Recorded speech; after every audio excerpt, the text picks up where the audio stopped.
God is one in his being, his essence, and his character. There is only one who is God.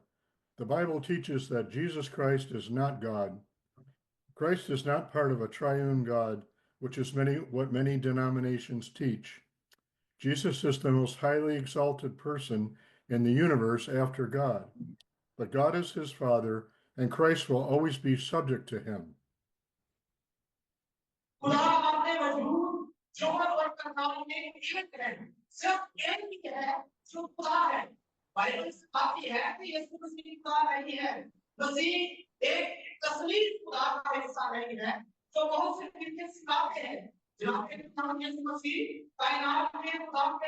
सबसे अलग तरीन हस्ती है, लेकिन खुदा उसका भक्त है और मसीह हमेशा उसके साथ रहेगा। आमीन।